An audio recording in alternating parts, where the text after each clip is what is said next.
capítulo 3 de Gênesis nos mostra a narrativa da queda.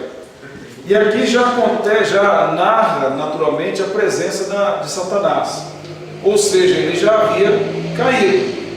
Agora, por que a terra não havia sido afetada pela queda de Satanás?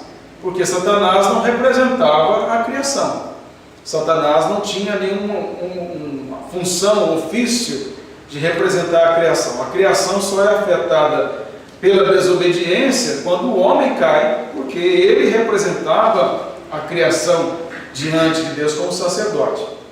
Agora, a pergunta natural é quando Satanás caiu. Como eu mostrei na aula anterior, a Escritura não está preocupada em satisfazer as nossas curiosidades angelicais. Agora, ela nos mostra algumas diretrizes. Quais eu posso apontar no próprio texto aqui? A primeira é que no capítulo 1, verso 31, diz que Deus criou tudo e olhou e era muito bom. Isso envolvia também os céus, que ele disse no verso 1. E os céus, quando se refere lá como eu mostrei, também está incluído aí o mundo angelical. Logo, posso concluir com isso que Satanás estava envolvido nesse momento aí, ou seja, era perfeito, assim como os demais anjos. Então tudo foi criado de um modo perfeito, santo. Agora, entre a criação ser acabada através da narrativa do capítulo 2, até do verso 1 ao 3, que fala que Deus descansou, ou seja, ele cessou a obra da criação, e a partir de então ele não cria mais nada, apenas governa o que ele criou, que nós chamamos de providência.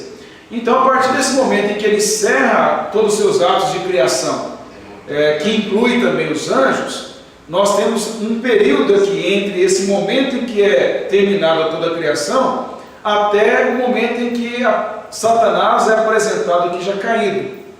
Então nós não sabemos exatamente em que momento foi, mas foi entre o momento em que Deus criou todas as coisas até a queda de Adão ali, né? Quando Satanás aparece já caído. Então é um período indeterminado para nós. Não sabemos quanto tempo Adão ficou no Éden. Perfeito. Nós não podemos achar que ele, já na semana seguinte, ele já tenha sido criado, já tenha caído. Então ele deve ter passado algum tempo no jardim com Eva, perfeito, sim. Eu não vou entrar aqui jamais na discussão inútil de dizer que foi uma semana, um mês, anos, sei lá. Quanto tempo foi? Isso aí nós vamos saber talvez na eternidade. Deus nos fale alguma coisa sobre isso, mas nós não temos essa informação. O que nós temos de informação, apenas biblicamente, é que, e por inferência nós podemos chegar a essa conclusão, é que Satanás, nesse período entre Adão ser criado e todas as coisas e Adão cair, é o período em que ele caiu em desobediência a Deus no mundo angelical. Fora isso, qualquer discussão fora isso, no meu entendimento, é tola, porque ela vai girar em torno de hipótese fora da Escritura. É o que a Bíblia nos fala. Então, Satanás não existia antes da criação, de modo algum. Você vai ter, por exemplo, uma teologia completamente contrária à Escritura, chamada teologia, a teoria do intervalo. Já ouviu falar dela aí? Teoria do intervalo, ou gap, que quer dizer que do capítulo 1, verso 1 e verso 2, o verso 2 ali seria, o verso 1 seria uma primeira criação, e o verso 2 seria a destruição dessa criação com a queda de Satanás. Então houve um pré-Adão, existia uma humanidade pré-adâmica ali, e que Satanás, ao pecar contra Deus, foi lançado na terra e destruiu tudo, até os dinossauros, matou tudo, arrebentou tudo, a terra ficou sem forma e vazia. E aí o verso 3 em diante seria a recriação de tudo isso. Agora, não precisa nem ir para o texto para a gente ver que essa teoria é completamente válida. Primeiro o seguinte, a queda de Satanás, ele ser lançado na terra, ele não tem corpo. O anjo ele é incorpóreo. E como que a queda dele, como meteoro, destruiu a terra? Segundo, não há nenhum relato, qualquer menção dessa teoria no restante da Escritura. algo tão sério quanto isso, não teria relatos bíblicos ou mensagens, alguma explicação, alguma menção, como nós vimos agora há pouco, em Hebreus 4, que fala da criação do descanso, mas não teria alguma menção sobre esse fato? Não tem. Outra coisa, mais importante ainda, se teve um Adão antes do primeiro Adão, Jesus é o terceiro Adão. E aí então a Escritura está mentindo e nós estamos perdidos. Sem contar questões exegéticas no próprio texto, que demonstram claramente que verso 1 do capítulo 1 é um resumo, é ponto final lá, tem um siluk, que é chamado no hebraico, que é o ponto final ali, que encerra aquela frase, aquela colocação de que Deus criou no princípio os céus e a terra, e o verso 2 vai demonstrar com a própria estrutura narrativa que eu demonstrei a vocês, que Moisés faz, de resumir e detalhar depois. Então eu só estou informando a vocês que qualquer coisa que vocês ouvirem nessa direção, obviamente é uma heresia. É aquele negócio seguinte, um camarada que não estuda nada, eu não estudo muito pouco, mas quanto mais eu estudo, mais eu sei que não sei nada. Mas tem uns caras que nem estudam para saber que não sabem nada. Aí eles ficam o quê? Inventando essas teorias com um ar de academicismo, com um ar de conhecimento. Até um colega enviou para mim uma pregação do camarada falando o seguinte, que Satanás, a serpente aqui, tinha 3 metros de altura. Eva dava na cintura dele. Um dia te cativou essa ideia. E que Eva foi violentada sexualmente pela serpente. Pregando no púlpito. E falando com convicção. Eu vou mandar o vídeo no instituto. Não sei se eu mando, porque ele escandaliza, né? Mas isso é pregação hoje. Você vê, aí quem não tem nenhum conhecimento, ouvindo estas coisas, nossa, como ele é entendido, como ele sabe as coisas. Então o que nós temos que entender, compreender, é que nós não podemos ir além do que a Escritura diz. Onde a Escritura se cala, nós devemos calar também. Onde ela fala, nós devemos falar. Nós não podemos ir além do que a Escritura fala. Ir além dela é falar heresia, é falar distorções. Então, quando a gente olha o capítulo 3 lá de Gênesis, que fala sobre a queda, nós vemos exatamente uma discussão teológica aqui de Satanás com Eva nos primeiros versos, porque Satanás vai fazer perguntas acerca da ordem que Deus deu a ela, e ela vai então responder dizendo que Deus falou que podia comer de todas as árvores, mas da árvore do conhecimento do bem e do mal não podia comer nem tocar. Deus não falou que não podia tocar, mas ela disse que nem podia tocar. E aí começa essa discussão teológica, eu digo na minha fala, porque aí Satanás vai falar para ela, olha, Deus falou isso para você porque Ele não quer que você conheça o bem e o mal e seja como Ele. Começa a fazer as propostas aqui com base naquilo que Deus diz, distorcendo a verdade, que é a heresia. Ou seja, nós vemos aqui a raiz de toda heresia, o pai da heresia, que é Satanás, e os seus ministros se transformam em ministros de luz, como Paulo diz, ou seja, seguindo os mesmos princípios de distorção da palavra de Deus. A distorção da palavra de Deus, na primeira distorção que nós encontramos é aqui nesse capítulo 3 aqui, Satanás utilizando o que ele também fez quando o Senhor Jesus foi tentado no deserto, aplicando de modo errado ali algumas partes das Escrituras, e Jesus respondendo de forma correta, confrontando as suas colocações com a própria Escritura. E aí, depois nós temos aqui no verso 6, a mulher tendo um falso prazer, porque vendo a mulher que a árvore era boa para se comer e agradável aos olhos e árvore desejável para dar entendimento, tomou-lhe do fruto e deu também ao seu marido e ele comeu. Primeira coisa que nós temos que compreender, quando o homem e a mulher foram criados à imagem e semelhança de Deus, eles eram governados primeiramente pela razão, depois vontade, depois emoção. Agora, quando eles pecam contra Deus, as coisas mudam de lugar.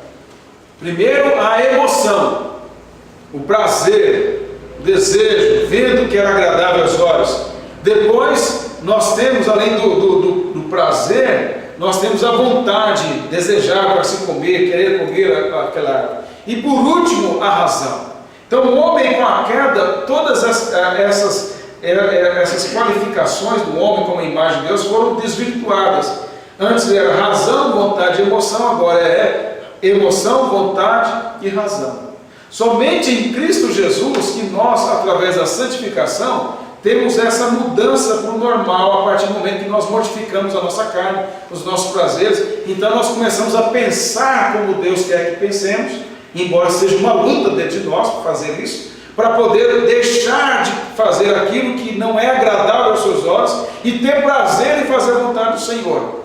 Agora, quando nós formos restaurados em Cristo Jesus, nós então teremos todas essas coisas restauradas no seu devido lugar. E aqui outra coisa o texto fala também, que Adão estava com Eva, embora a tradução aí não seja muito feliz, mas a ideia é que ela pega desta árvore e dá ao seu marido e ele comeu. A ideia no hebraico é que ele estava com Eva naquele momento da tentação. E ele consentiu com o erro. Ele não a impediu, e não só não a impediu, como também concordou e fez a mesma coisa. Então a responsabilidade de Adão é muito maior, primeiro porque a ordem foi dada para ele, diretamente, ele transmitiu esta ordem à mulher. Segundo que ele não só recebeu a primeira ordem, mas também ele era o líder da mulher, e por isso ele tinha maior responsabilidade sobre ela, e ele não exerceu essa liderança, e por essa razão nós vemos aqui as funções sendo totalmente desvirtuadas, aqui a serpente dominando a mulher dominando o homem. Depois nós vemos aí, no verso 8, quando ouviram a voz do Senhor, Deus, que andava no jardim, pela viração do dia, esconderam-se da presença do Senhor Deus, homem e sua mulher, por entre as árvores do jardim. Há um detalhe também aí no verso 7, eu poderia deixar de falar, porque Satanás havia proposto para Eva, dizendo que o dia que ela comesse dessa árvore, eles seriam como Deus, conhecedores do bem e do mal. E o verso 7 diz: abriram-se então os olhos de ambos, e percebendo que estavam nus, cozeram folhas de figueira, e fizeram cintas para si. Então, ao contrário que a expectativa deles, de que teriam um conhecimento mais elevado, eles agora têm os olhos abertos para ver a sua própria limitação. E agora eles querem tampar a sua nudez com folhas de figueira. O que naturalmente aponta para o desejo do homem de tampar a sua nudez, o seu pecado em Deus com as suas boas obras. Porque mais à frente Deus vai fazer uma vestimenta de pele de animais. E Deus então mata um animal para poder vestir o homem. E aí então você vê que para que o homem seja, é um símbolo disso aí, para que o homem seja justificado em Deus, tem que ter derramamento de sangue. Aí já vai apontar para a justificação em Cristo Jesus. Por esta razão venho falando que Gênesis 1 a 3 é muito importante para nós entendermos o restante do que vai se desenvolver em toda a Escritura.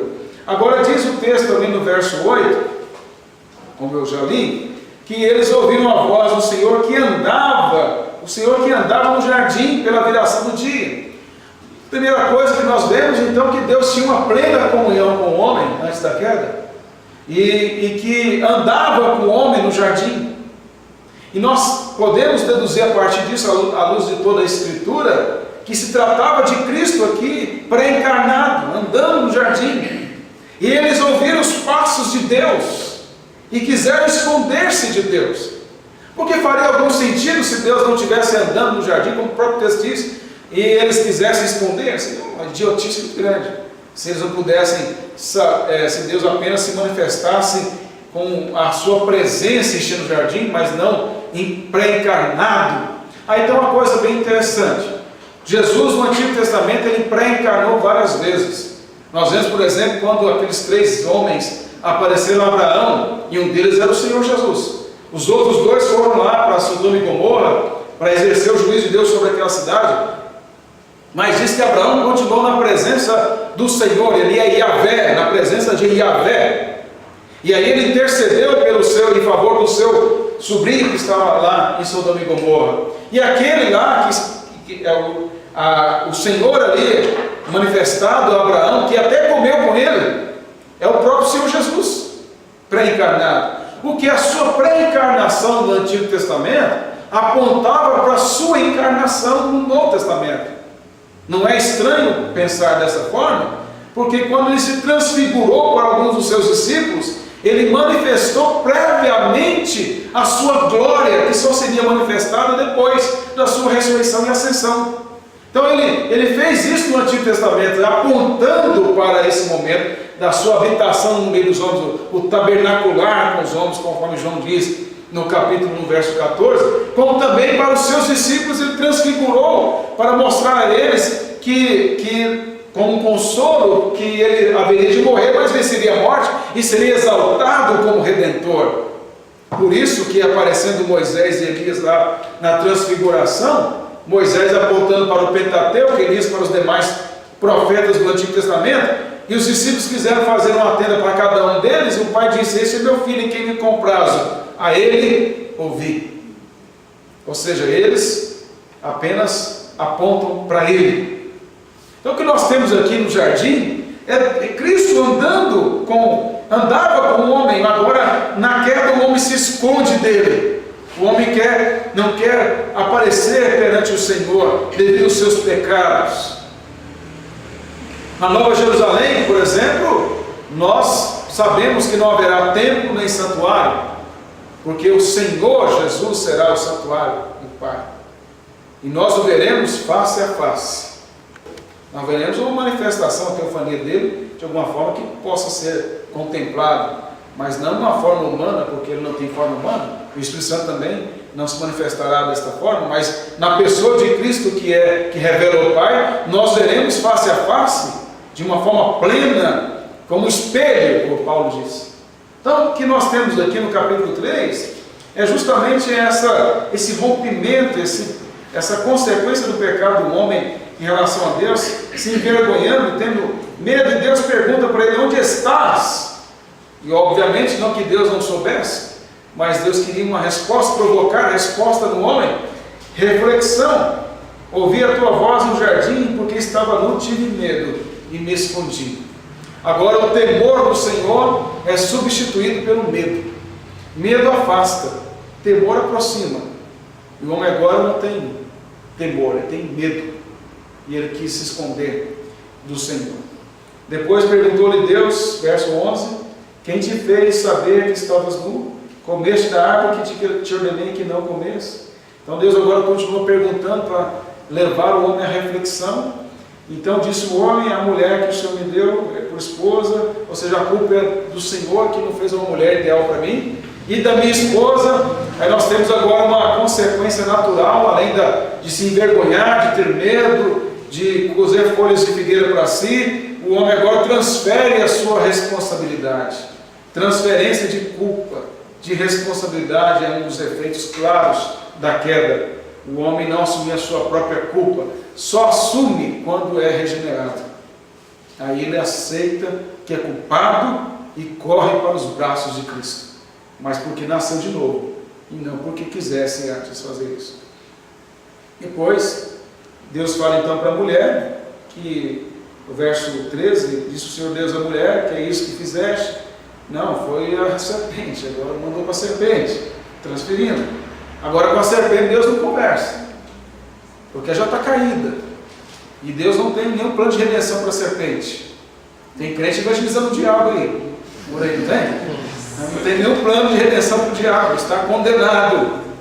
Aí Deus só apenas pronuncia a maldição sobre Satanás, dizendo então a serpente: visto que fizeste, maldita és entre todos os animais domésticos. E então o rastejar da serpente é um símbolo desta maldição sobre Satanás. E aí vem o verso principal do texto, verso 15: porém inimizade entre ti e a mulher, entre a tua descendência e o seu descendente, este te ferirá a cabeça e tu lhe ferirás o calcanhar. Nós temos aqui então uma promessa de redenção. Deus pronuncia julgamento para a serpente, dizendo que ela vai ser vencida de uma vez por todas. A cabeça da jararaca vai ser esmagada, de uma vez por todas, vai ser esmagada, usando aqui a linguagem do outro camarada, mas a serpente vai ser esmagada, mas ela vai ferir o calcanhar desse descendente. Então nós temos duas descendências a partir da queda aqui. A descendência da mulher, que é a semente santa, que está no capítulo 5 de Gênesis, os descendentes de Sete, que termina falando de Noé, e os descendentes da mulher, ou da serpente, melhor dizendo, que estão no capítulo 4, os descendentes de Caim, que são aqueles que continuaram nas práticas de Caim. Depois do dilúvio, você continua tendo as duas sementes. Uma, a semente santa, que é a semente da mulher, do qual sairá o Messias, é da descendência de Sem, que as suas tendas vão se estender e alcançar Jafé, que representa os gentios, e Sem, do qual vai sair Abraão, Isaac, Jacó, Judá, Israel, Judá, Davi, Jesus e a igreja. Agora os descendentes de Cã, que vem depois dos cananitas, Cã, pai de Canaã, e quando lá é dita a maldição sobre Cã, lá em Gênesis 9, Canaã nem existia ainda, mas Moisés está dizendo aos seus leitores originais que haveriam de habitar na terra de Canaã, mostrando estes que habitam na terra de Canaã descendem de Cã, e é uma descendência de Satanás, e vocês não podem compartilhar com eles, vocês não podem se unir a eles, vocês têm que destruir esta descendência. E aí então nós temos a partir disso duas linhagens aí. Por isso você vai ter lá no Salmo 1 que o Senhor conhece o caminho dos justos, mas o caminho dos ímpios perecerá. Você vai ter esse paralelismo progressivo na Escritura. Apocalipse, Babilônia e Jerusalém, você vai ter sempre esse paralelismo. Jesus fala do homem sensato e o homem insensato. O que ouve a palavra e pratica, o que ouve e não pratica. Você tem sempre ímpios e crentes, crentes e descrentes. Esse paralelismo que começa aqui, percorre toda a Escritura até a consumação, até que então joio e trigo, e assim vai. Tem tantas e tantas e tantas passagens que vão mostrar essa comparação, esse paralelismo entre as duas descendências espirituais, da semente da mulher e da semente da serpente. Lógico que da semente da mulher, o cumprimento final se encontra em Cristo, que é a semente santa. Mas a semente não só, ela é, no Gênesis 3,15, não só é no aspecto individual de pessoas que vão andar com Deus, como Abraão, Isaac e Jacó, que é a semente santa, como Noé, Abraão, Isaac e Jacó, como também é coletivo, porque você vai ter no Antigo Testamento Israel, uma nação santa, o que deveria ter sido mais santa, mas é um agente do reino, e Israel aponta para Jesus, ou seja, tanto os patriarcas como Israel aponta para Jesus, tanto a semente individual como a semente coletiva aponta para o descendente final, que é Cristo. É por isso que nele somos co-herdeiros, é por isso que nele nós somos formamos essa nação santa, esse povo de propriedade exclusiva de Deus, como Pedro diz na sua primeira carta, no capítulo 2, verso 9. Nós, a igreja, o Israel de Deus, formamos essa descendência espiritual em Cristo Jesus. Olha lá o que está lá, veja se não é isso, que o apóstolo Paulo diz lá em Romanos 16, se eu não estiver enganado é o verso 20, Romanos 16, ele fala com relação à igreja, mas a promessa é para Cristo, mas por causa que ele representa a igreja, é uma promessa para a própria igreja na vitória de Cristo. Deixa eu ver se é o 20 mesmo. Isso mesmo. Romanos 16, 20. E o Deus de paz esmagará em breve Satanás debaixo dos vossos pés. A graça do nosso Senhor Jesus Cristo seja convosco. Amém. E o Deus de paz esmagará debaixo dos nossos pés Satanás. Está referindo aonde? Gênesis 3,15. Agora, quando nós vamos esmagar literalmente a cabeça de Satanás, nós, ou na representação de Cristo Jesus, quando ele consumar a sua vitória sobre a morte, então isso será de modo completo e absoluto.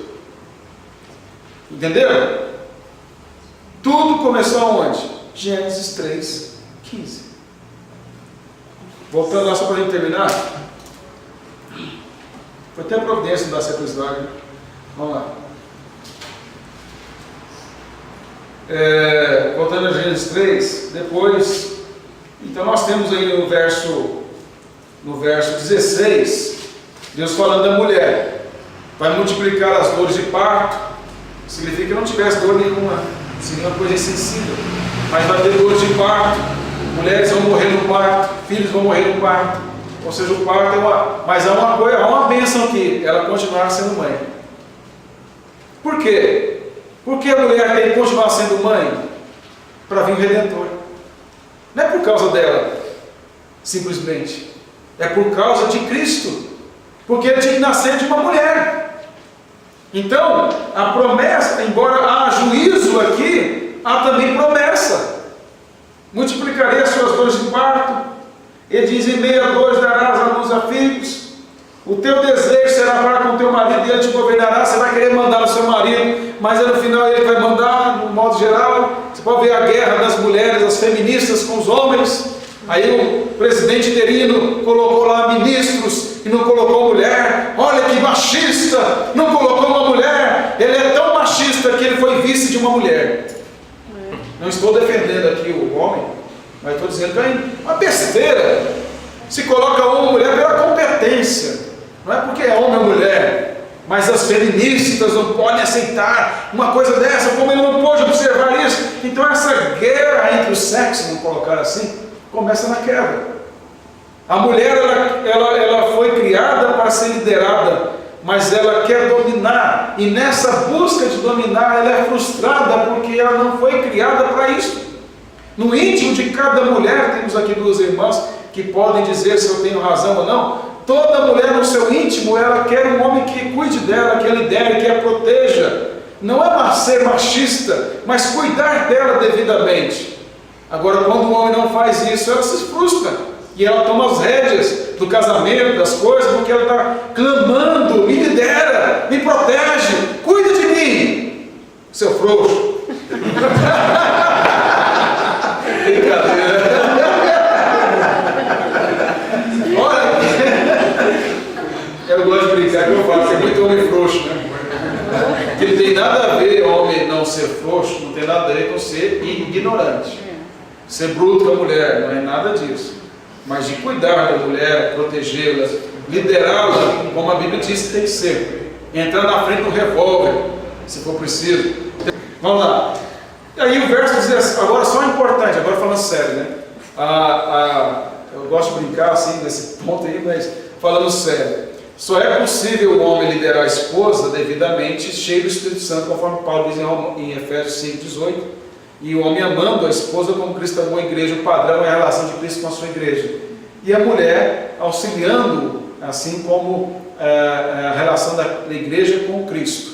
Então a função da mulher é uma função tão importante que a expressão auxiliar é uma expressão usada para o Espírito Santo, que não é menos Deus do que o próprio Cristo, porque é do mesmo ser, da mesma essência, apenas uma pessoa distinta. Então, só para a gente tirar qualquer ideia que a Bíblia seja machista, ela é harmônica, ela quer harmonia nas relações, que o pecado e a queda trouxe desarmonia, e ela só é possível em Cristo Jesus, através da santificação progressivamente. Aí, o verso 17, e visto que atendeste, Adão, a voz da tua mulher, não mais uma prova de que ele estava lá e ela atendeu a voz, ele testemunhou o processo da tentação e não fez nada, e comeste da árvore que eu te ordenara não comesse, maldita é a terra por tua causa, invadidas obterás dela o sustento durante os dias da tua vida. Então agora a terra amaldiçoada por causa dele, vai produzir dificuldades, e aí nós temos mais uma coisa: o trabalho foi criado por Deus antes da queda, trabalho é bênção de Deus, e continuará existindo trabalho depois da restauração, ou seja, não vai ficar deitado numa rede comendo vinha com um anjinho banando para você. Nós vamos trabalhar 6 dias lá e descansar no 7º, ir na Nova Jerusalém, adorar o Senhor. Então o trabalho continuará sendo, porque o trabalho ele é antes da queda. Agora só que o trabalho depois da queda, ele tem dificuldades, tem estresse, tem cansaço. Estava o irmão falando que estava cansado, tem a dificuldade natural que o trabalho causa, mas nós vamos trabalhar, conforme diz Eclesiastes capítulo 12, até voltar para o pó. E aqui também diz a mesma coisa, olha só: no suor do rosto comerás o teu pão, verso 19, até que tornes, não tem aposentadoria, vai trabalhar até morrer. porque trabalhar é bênção. E não tem nada de loteria também não. É dinheiro do sustento do rosto, trabalho, do suor do rosto. Às vezes você vai na lotérica e a pessoa fala, faz um joguinho aí. Graças a Deus, eu nem sei como é que joga aquela porcaria lá. Mas joga aí, vai na fezinha e tal. Qual a resposta? Eu falo, não, eu só tenho dinheiro do suor do meu rosto. Não quero mais nada que seja além disso. Esse é o dinheiro abençoado por Deus. É aquele que é fruto do nosso trabalho. E deu o homem em nome de Eva, a sua mulher, por ser a mãe de todos os seres vivos. Essa é uma atitude de Adão também, que está relacionada à promessa de Gênesis 3,15, porque diz que a semente da mulher, então para ser semente da mulher tinha que ser mãe. Então aqui ele também reconhece. Não estou dizendo que Adão converteu aqui, nada disso, estou dizendo que a atitude dele demonstra ter ligação a essa promessa aqui, como também no capítulo 4, verso 1, quando Eva, já fora do jardim, tem Caim, ela diz que adquiriu um varão do Senhor. Alguns entendem, portanto, que ela achou que Caim era o descendente dela, que esmagaria a cabeça da serpente. E ao contrário, ele era descendente da serpente. Tanto é que quando ela tem Abel, ela não fala nada. Mas Caim, ela tem essa expectativa frustrada. E aí então disse o Senhor Deus, eis que o homem se tornou como um de nós, conhecedor do bem e do mal, e sim que não estenda a mão, tome também da árvore da vida e coma a viva eterna. Só para terminar, você entendeu o seguinte, o Dr. Heber Campos, ele falou uma vez uma ilustração bem interessante sobre esse tornou conhecedor do bem e do mal como nós. Por exemplo, uma pessoa tem câncer. Vamos lá, eu tenho câncer. Eu sinto as dores do câncer. Eu sei o que é fazer lá a quimioterapia e as coisas todas. O médico que trata de mim, ele não tem câncer. Mas ele conhece muito mais sobre o câncer do que eu. Eu conheço o câncer de modo experimental. E ele conhece teórico, ele conhece tudo. Então toda a ilustração para Deus ela é falha. Mas é mais ou menos assim. Deus conhece o pecado em todos os seus aspectos, sem experimentar. Ele é o médico. Mas Adão é o que está com câncer. Entenderam? Comparação. Só para dar o que é conhecer o bem e o mal como nós. Então a gente nunca ter a ideia de que Deus possa ter qualquer mal no seu ser, coisa desse tipo.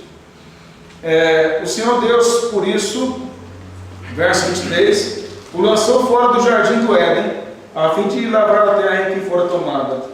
E expulso o homem, colocou querubins oriente do jardim do Éden, e refugia de uma espada, se revolvia para guardar o caminho da árvore da vida. Então o homem foi expulso do jardim. Isso demonstra, um símbolo também dessa separação de Deus, destituído da glória de Deus, como Paulo diz em Romanos 3, separado da glória de Deus por causa do pecado. Mas também é uma misericórdia de Deus, porque se ele comesse da árvore da vida, viveria eternamente em pecado, impossibilitado de ser redimido. Há outro fator que eu não mencionei aqui, que passou rápido, que eu estou tentando terminar aqui, é sobre a questão de Deus fazer a vestimenta. Onde está? Versículo 21.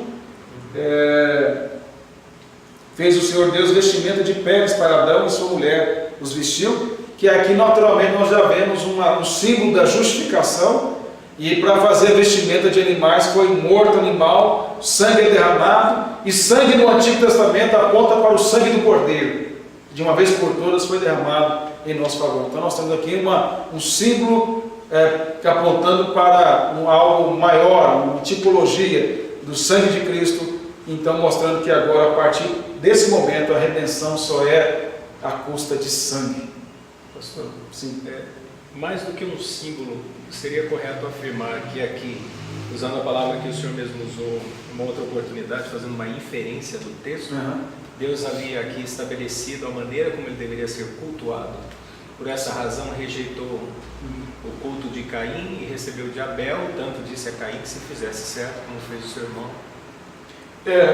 Eu não entendo que isso se aplicaria à rejeição de Caim, porque não há nada claro quanto a um estabelecimento de culto aqui, com um sacrifício de animais, que nós vamos ter depois, isso mais claramente.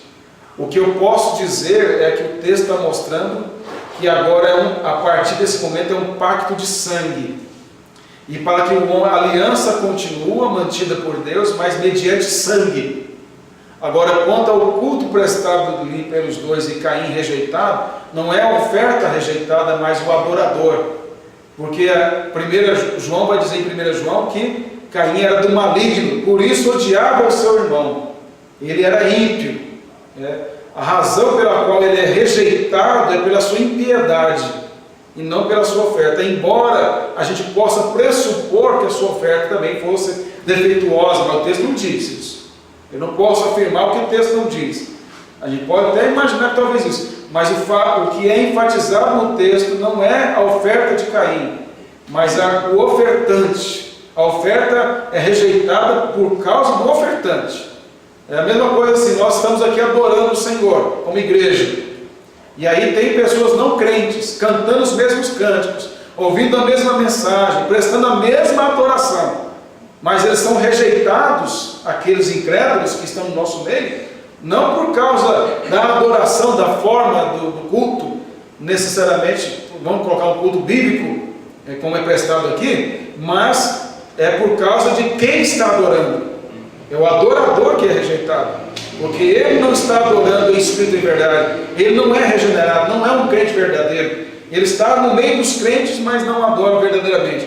Caim estava junto com o seu irmão era justo, conforme Hebreus 11 vai dizer, mas ele era injusto, ele era um homem pecador, um homem ímpio, cheio de arrogância, cheio de ciúme, de inveja do seu irmão. E é isso que o motivava a levar a oferta. Talvez até levasse uma oferta bem interessante, mas motivado pelo pecado. Então eu não diria isso, até porque os teólogos bíblicos falam, os bons teólogos bíblicos dizem isso. Nós não podemos exegeticamente afirmar tal coisa, embora a gente seja levado às vezes a pensar naturalmente nesse sentido. Mas a ênfase é a rejeição do adorador. Caim foi rejeitado. Tá bom? Terminando a nossa aula, tem que voltar para a Limeira. Sim.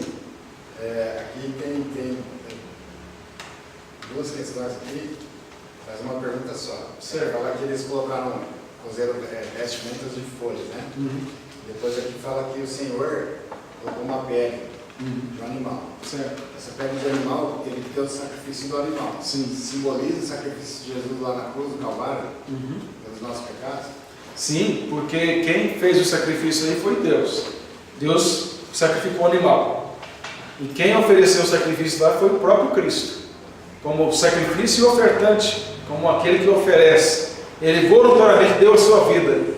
Então é exatamente isso. Esse sacrifício desse animal, esse sangue derramado, aponta para o sacrifício de Cristo.